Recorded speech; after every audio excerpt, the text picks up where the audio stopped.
Bonjour et bienvenue une nouvelle fois sur l'espace dédié au site mécaniqueuniverselle.net. Le site qui essaie de démontrer que l'humanité, dans sa totalité, le phénomène humain, évolue progressivement vers son ultime perfection. C'est un mécanisme dont je parle, c'est-à-dire c'est la logique qui me qui, qui est à la base de cette réflexion. Même si la toute première étincelle a été une intuition, l'intuition de cette phrase qui s'est écrite toute seule sur mon cahier, l'humanité va vers sa perfection, eh ben, il a fallu que j'essaie de la comprendre, de voir si elle était pertinente, parce elle m'avait bousculé en fait hein, quand je l'ai écrit. Euh, et donc, apparemment, si on continue ce que nous développons, les progrès que nous réalisons, les progrès sur lesquels nous travaillons, c'est-à-dire la maîtrise progressive du comportement, la maîtrise progressive de l'environnement, la maîtrise progressive du questionnement. Voilà, ces trois, ces trois thèmes. Et bien, si on maîtrise ces trois mécanismes-là, eh bien, ça nous dirige vers cet état de perfection dont je parle. Et cet état de perfection, ce n'est pas une perfection technique. La technique, elle sert à aller vers cet état de perfection. Mais c'est qu'un instrument dont on se séparera en réalité. Euh, Parce que ce dont je parle, cet état de perfection ultime, concerne les siècles qui viennent. Il faudra peut-être 2, 3, 4, 5 siècles, peut-être davantage, pour atteindre cet état. Mais c'est notre chemin. Voilà. Alors, pour l'instant, je travaille, je m'appuie sur Ainsi parlait Zarathustra. Ça me permet d'essayer de comprendre cette œuvre majeure de Nietzsche et en même temps de prendre appui sur ce travail pour préciser ma théorie en même temps. Voilà. Donc je lance. On est déjà sur le chapitre 3 et on y va. Le convalescent. 1. Un matin, peu de temps après son retour dans sa caverne, Zarathustra s'élança de sa couche comme un fou, se mit à crier d'une voix formidable, gesticulant, comme s'il y avait sur sa couche un autre que lui et qui ne voulait pas se lever. Et la voix de Zarathustra retentissait de si terrible manière que ces animaux, effrayés, s'approchèrent de lui et que de toutes les grottes et de toutes les fissures qui avoisinaient la caverne de Zarathustra, tous les animaux s'enfuirent, volant, voltigeant, rampant et sautant selon qu'ils avaient des pieds ou des ailes. Mais Zarathustra prononça ces paroles. Debout, pensée vertigineuse, surgit du plus profond de mon être. Je suis ton chant du coq et ton aube matinale, dragon endormi. Alors, il parle évidemment en même temps de lui. On sent, voilà, ces idées fulgurantes qui arrivent.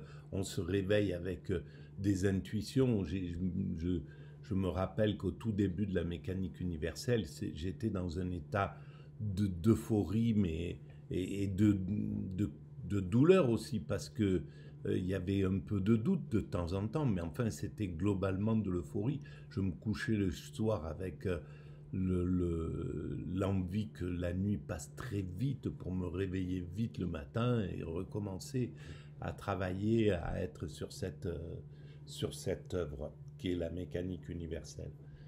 Et donc, voilà, la créativité, c'est quelque chose qui dépasse celui qui. C'est donné par. Enfin, c'est. Voilà, vous avez compris. Lève-toi, ma voix finira bien par te réveiller. Arrache les tampons de tes oreilles. Écoute, car je veux que tu parles. Lève-toi, il y a assez de tonnerre ici pour que même les tombes apprennent à entendre. Frotte tes yeux afin d'en chasser le sommeil, toute myopie et tout aveuglement. Écoute-moi aussi avec tes yeux. Ma voix est un remède, même pour ceux qui sont nés aveugles. Et quand une fois tu seras éveillé, tu le resteras à jamais. Ce n'est pas mon habitude de tirer de leur sommeil d'antiques aïeuls pour leur dire de se rendormir. Eh bien, je pense que la mécanique universelle amène une même énergie d'éveil, un même éveil, et qui, une fois qu'on a entendu ou qu'on a lu cette phrase, l'humanité est destinée à atteindre sa perfection, eh bien, quelque chose se passe dans l'esprit, même si on la refuse, même pour certains, elle n'est pas pertinente, pour certains, c'est une hérésie même, ou c'est même quelque chose qu'il ne faudrait surtout pas qu'il advienne. Je me souviens au tout début, et maintenant c'est un peu plus facile, j'ai l'impression. Au tout début, j'avais des retours parfois un peu négatifs.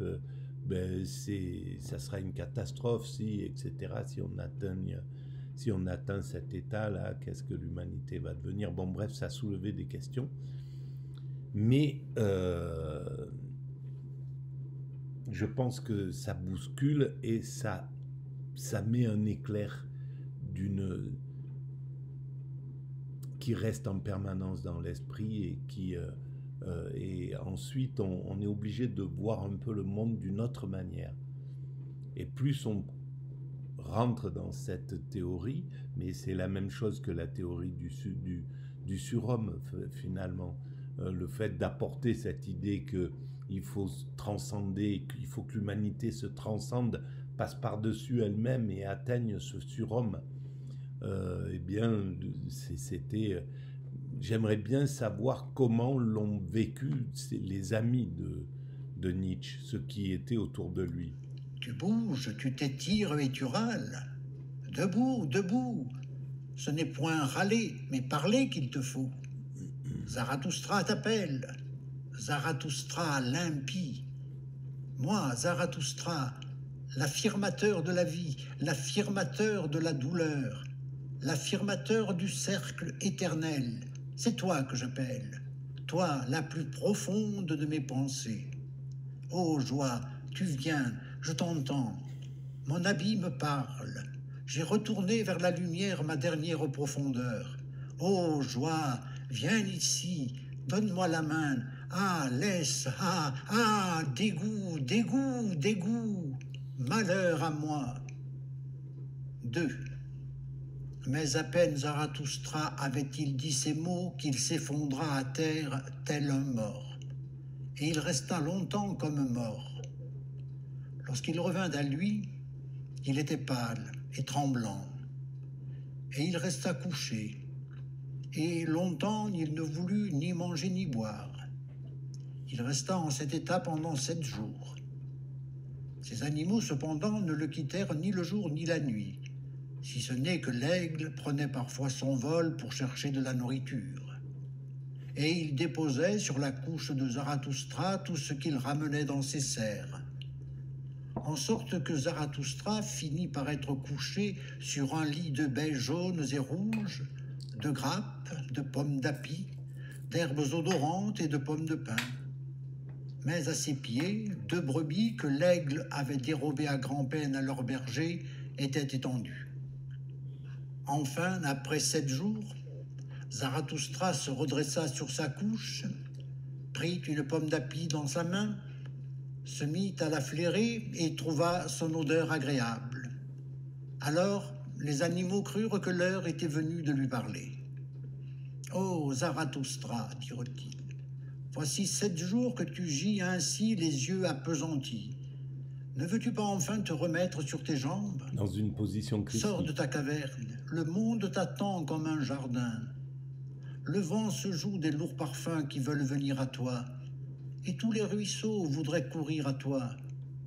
Toutes les choses soupirent après toi, alors que toi tu es resté seul pendant 7 jours. Sors de ta caverne. Toutes les choses veulent être tes médecins. Une nouvelle certitude est-elle venue vers toi, lourde et chargée de ferments? Tu t'es couché là comme une patte qui lève. Ton âme se gonflait et débordait de tous ses bords.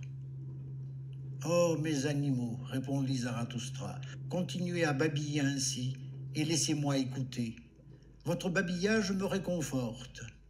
Où l'on babille, le monde me semble étendu devant moi comme un jardin. Quelle douceur n'y a-t-il pas dans les mots et les sons? Les mots et les sons ne sont-ils pas des arcs-en-ciel et des ponts illusoires jetés entre des êtres à jamais séparés? À chaque âme appartient un autre monde. Pour chaque âme, toute autre âme est un arrière-monde. C'est entre les choses les plus semblables que mentent les plus beaux mirages, car les abîmes les plus étroits sont les plus difficiles à franchir. Pour moi, comment y aurait-il quelque chose en dehors de moi? Il n'y a pas de non-moi, mais tous les sons nous font oublier cela. Comme il est doux que nous puissions l'oublier. Les noms et les sons dont il n'y a pas de non-moi. Donc tout est dans le moi, mais c'est ce moi dont il faut pouvoir parler. Parce que ce moi, dans l'état d'extase, par exemple, qui est le plus haut sommet de l'esprit pour moi, dans l'état d'éveil, ce moi, il est éteint, il est inapparent. On est dans une sorte de vide de l'esprit. Donc c'est peut-être ça le non-moi qui serait le non-être, peut-être. Il faudrait creuser ça. Pas été donné aux choses pour que l'homme s'en réconforte? N'est-ce pas une douce folie que le langage? En parlant, l'homme danse sur toutes les choses. Comme toute parole est douce, comme tous les mensonges des sons paraissent doux. Les sons font danser notre amour sur des arcs-en-ciel diaprés. Ô Zarathustra, dirent alors les animaux, pour ceux qui pensent comme nous, ce sont les choses elles-mêmes qui dansent. Voilà, c'est-à-dire que le langage, il a une vocation pour l'homme, mais pour les animaux, par exemple, et pour l'extatique, c'est la même chose. Le langage est de trop, on n'en a pas besoin en réalité, parce qu'on est au contact des choses. Il y a quelque chose qui est... c'est la vie elle-même qui se met au contact de la vie. Et c'est clair que l'aigle, voilà, n'a pas besoin de langage pour ce qui se passe dans son esprit lorsqu'il plane, lorsqu'il... voilà, c'est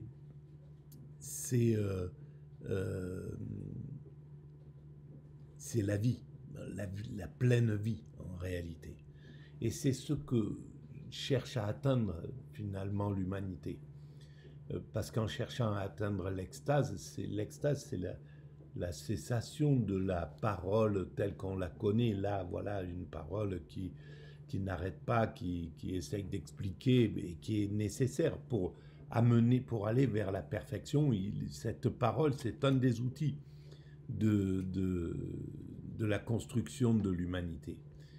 Mais une fois atteint l'état d'extase, cette parole n'aura plus le même impact. On n'aura pas besoin de parler comme ça. La conscience sera à un autre niveau. Tout vient et se tend la main, et rit, et s'enfuit, et revient. Tout va, tout revient. La roue de l'existence tourne éternellement. Tout meurt, tout refleurit. Le cycle de l'existence se poursuit éternellement. Tout se brise, tout s'assemble à nouveau. Éternellement se bâtit le même édifice de l'existence. Tout se sépare, tout se salue de nouveau. L'anneau de l'existence se reste éternellement fidèle à lui-même. À chaque moment commence l'existence. autour de chaque ici se déploie la sphère là-bas. Le centre est partout. Le sentier de l'éternité est tortueux. Ô espiègle que vous êtes, ô serinette, répondit Zarathustra en souriant de nouveau, comme vous savez bien ce qui devait s'accomplir en 7 jours, et comme ce monstre s'est glissé au fond de ma gorge pour m'étouffer, mais d'un coup de dent, je lui ai coupé la tête et je l'ai craché loin de moi. Et vous en avez déjà fait une rengaine. Mais maintenant, je suis couché là, fatigué d'avoir mordu et d'avoir craché, malade encore de ma propre délivrance. Et vous avez été spectateur de tout cela, ô mes animaux. Êtes-vous donc cruels, vous aussi? Avez-vous voulu contempler ma grande douleur comme font les hommes? Car l'homme est le plus cruel de tous les animaux. C'est en assistant à des tragédies, à des combats de taureaux et à des crucifixions que... Évidemment qu'on devra dépasser cette cruauté. Elle fait partie de l'évolution. Elle est dans l'évolution pour l'instant, mais on dépassera cette cruauté, évidemment. Jusqu'à présent, il s'est senti plus à l'aise sur la terre. Et lorsqu'il s'inventa l'enfer, ce fut en vérité son paradis sur la terre. Quand le grand homme crie, aussitôt le petit accourt à ses côtés, et l'envie lui fait pendre la langue hors de la bouche, mais il appelle cela sa compassion. Voyez le petit homme, le poète surtout, avec combien d'ardeur ses paroles accusent-elles la vie. Écoutez-le, mais n'oubliez pas d'entendre le plaisir qu'il y a dans toute accusation. Ces accusateurs de la vie d'une Yade en a raison. Tu m'aimes, dit-elle, l'effrontée. Attends un peu, je n'ai pas encore le temps pour toi. L'homme est envers lui-même l'animal le plus cruel. Et chez tous ceux qui s'appellent pécheurs, porteurs de croix et pénitents, n'oubliez pas d'entendre la volupté qui se mêle à leurs plaintes et à leurs accusations. Et moi-même, est-ce que je veux être par là l'accusateur de l'homme? Hélas, mes animaux, le plus grand mal est nécessaire pour le plus grand bien de l'homme. C'est la seule chose que j'ai apprise jusqu'à présent. Le plus grand mal est la meilleure part de la force de l'homme, la pierre la plus dure pour le Créateur suprême. Il faut que l'homme devienne meilleur et plus méchant. Je n'ai pas été attaché à cette croix qui est de savoir que l'homme est méchant, mais j'ai crié comme personne encore n'a crié. Hélas, pourquoi sa pire méchanceté est-elle si petite? Hélas, pourquoi sa meilleure bonté est-elle si petite? Le grand dégoût de l'homme, c'est ce dégoût qui m'a étouffé et qui m'était entré dans le gosier. Et aussi ce qu'avait prédit le devin. Tout est égal, rien ne vaut la peine, le savoir étouffe. Un long crépuscule se traînait en boitant devant moi, une tristesse fatiguée et ivre jusqu'à la mort, qui disait d'une voix coupée de bâillements: « Il reviendra éternellement, l'homme dont tu es fatigué, l'homme petit. » Ainsi bâillait ma tristesse. Donc c'est un monde qui reviendrait en cycle. Peut-être que c'est ça qu'il voulait dire, mais pas forcément. Non, la jambe sans pouvoir s'endormir. La terre humaine se transformait pour moi en caverne. Son sein se creusait. Tout ce qui était vivant devenait pour moi pourriture, ossement humain et passé en ruine. Mes soupirs se penchaient sur toutes les tombes humaines et ne pouvaient plus les quitter. Mes soupirs et mes questions coassaient, étouffaient, rongeaient et se plaignaient jour et nuit. Hélas, l'homme reviendra éternellement. L'homme petit reviendra éternellement. Je les ai vus nus jadis, le plus grand et le plus petit des hommes, trop semblables l'un à l'autre, trop humain, même le plus grand, trop petit le plus grand. Ce fut là ma lassitude de l'homme, et l'éternel retour, même du plus petit. Ce fut là ma lassitude de toute existence. Donc ça, c'est vraiment ce qui c'est l'éternel retour, et ça n'est pas quelque chose de joyeux apparemment pour lui. Ça n'est pas un monde cyclique dont il parle, c'est le fait que l'humanité ordinaire revient par-dessus. Les cimetières sont pleins d'êtres humains qui ont vécu le siècle dernier, le siècle avant, etc. Et on est toujours dans le petit homme, entre guillemets, pour lui, dans cette conscience encore qui ne s'est pas développée, qui ne s'est pas éclairée, dans cette humanité qui n'a pas encore réussi à percer son avenir pour passer du côté de la joie et de l'enfant. Je pense que c'est ça qu'il veut dire dans cette phrase, cet éternel retour. Il veut qu'on dépasse l'homme. L'homme doit être dépassé. Donc, s'il doit être dépassé, il n'y aura plus d'éternel retour. Une fois que l'homme est dépassé, il n'y a plus de petits hommes, de grands hommes, etc., d'hommes ordinaires. On est passé de l'autre côté. Et c'est comme ça que je l'interprète. Hélas, dégoût, dégoût, dégoût. Et ce dégoût, il est là. C'est clair que, voilà, ma théorie, elle dit l'humanité va vers sa perfection, mais le monde, je le regarde.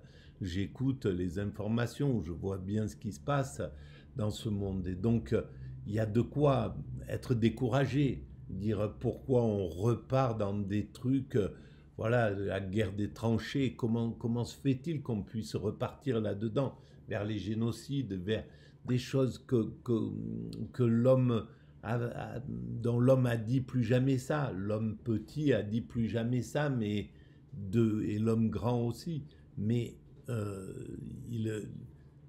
quand on oublie, on repart dans les mêmes mécanismes. Et ça, c'est désespérant. Je pense que c'est ça qui désespère. Ainsi parlait Zarathustra, soupirant et frissonnant, car il se souvenait de sa maladie. Mais alors ces animaux ne le laissèrent pas continuer. « Cesse de parler, convalescent !» Ainsi lui répondirent ces animaux. Mais sors... Alors ça veut dire, voilà, tu ne vas pas dans le pessimisme, arrête de parler, tu retournes dans quelque chose que tu ne vois pas. Nous sommes à un autre niveau de la conscience, nous sommes en conscience absolue avec la vie. Et donc, tu as tort. Ici, va où t'attend le monde, semblable à un jardin. Va auprès des rosiers, des abeilles et des essaims de colombes. Va surtout auprès des oiseaux chanteurs, afin d'apprendre leur chant. Car le chant convient aux convalescents. Celui qui se porte bien parle plutôt. Et si celui qui se porte bien veut des chants, c'en seront d'autres cependant que ceux du convalescent. Ô espiègle que vous êtes, ô serinette, taisez-vous donc, répondit Zarathustra en riant de ces animaux. Comme vous savez bien quelle consolation je me suis inventée pour moi-même en 7 jours. Qu'il me faille chanter de nouveau, c'est là la consolation que j'ai inventée pour moi, c'est là la guérison. La consolation, c'est peut-être justement 7 jours de créer un monde, voilà. Est-ce qu'il se prend, voilà, à ce moment-là pour un divin qui crée le monde en 7 jours? Aussi faire de cela une rengaine? Cesse de parler, lui répondirent de rechef ces animaux. Toi qui es convalescent, apprête-toi plutôt une lyre nouvelle. Car, vois donc, Zarathustra, pour tes chants nouveaux, il faut une lyre nouvelle. Chante, ô Zarathustra, et que tes chants retentissent comme une tempête. Guéris ton âme avec des chants nouveaux, afin que tu puisses porter ta grande destinée qui ne fut encore la destinée de personne. Car tes animaux savent bien qui tu es, Zarathustra, et ce que tu dois devenir. Voici, tu es le prophète de l'éternel retour des choses. Ceci est maintenant ta destinée. Qu'il faille que tu enseignes le premier cette doctrine. Comment cette grande destinée ne serait-elle pas aussi ton plus grand danger et ta pire maladie?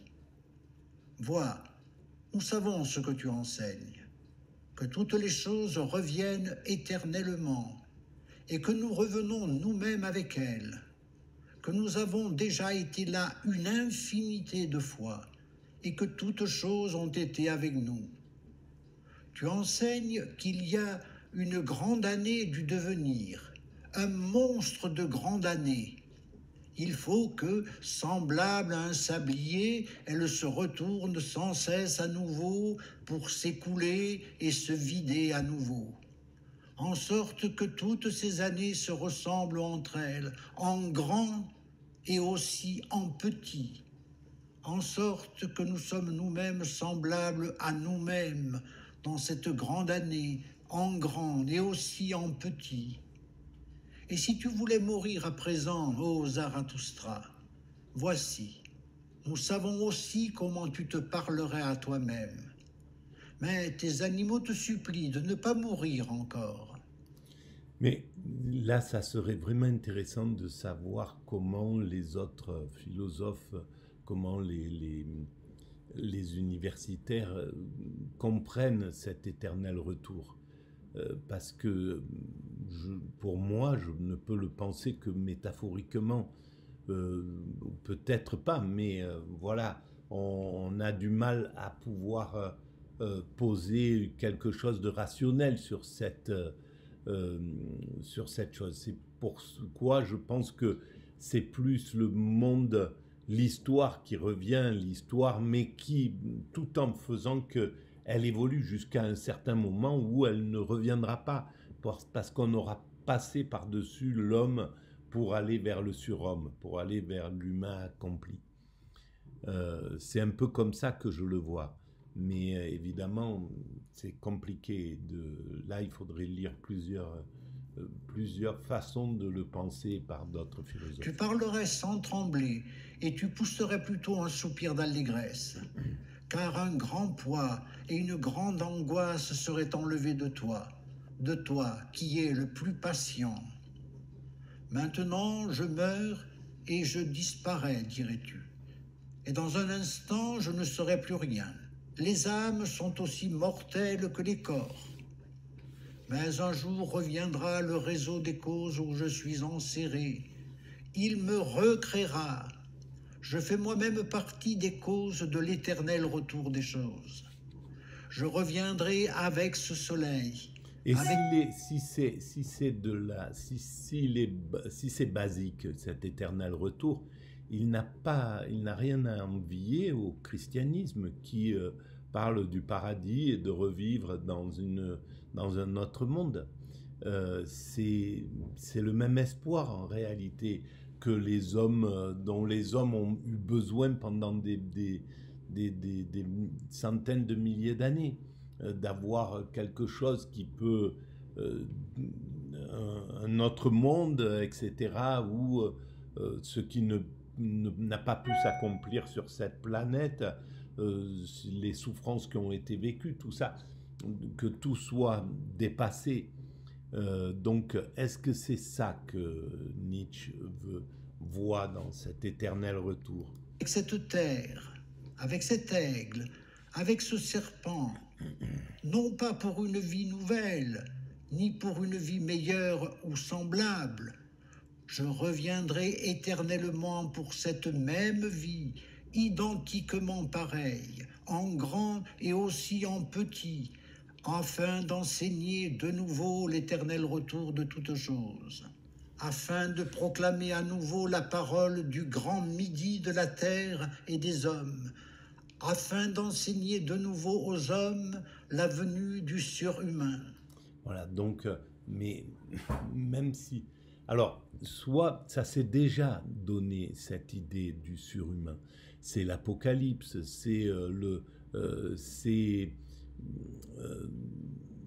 cette idée du futur, surtout au XIXe siècle, d'un futur rayonnant. Mais alors, est-ce que ce cycle inclut le fait d'arriver à l'apothéose et de repartir, etc.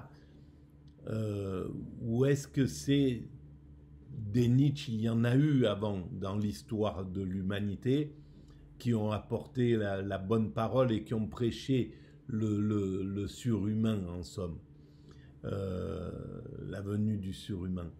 Donc, est-ce que c'est ça qu'il appelle l'éternel retour? Ou est-ce qu'il pense réellement qu'il devra revivre éternellement cette existence J'ai de dit façon basique? ma parole me brise.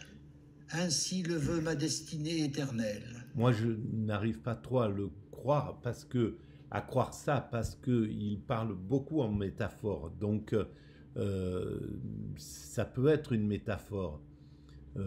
Pourquoi là, on devrait prendre au pied de la lettre ça, et quand il parle à l'aigle, au serpent, qu'il coupe la tête du serpent dans sa gueule, etc. Ça serait métaphorique et le reste ne le serait pas. Je disparais en annonciateur. L'heure est venue maintenant, l'heure où celui qui disparaît se bénit lui-même. Ainsi finit le déclin de Zarathustra. On va arrêter là pour cette vidéo. Voilà, c'est un peu laborieux parce que c'est difficile de parler là avec l'oxygène. Merci à vous et à très bientôt.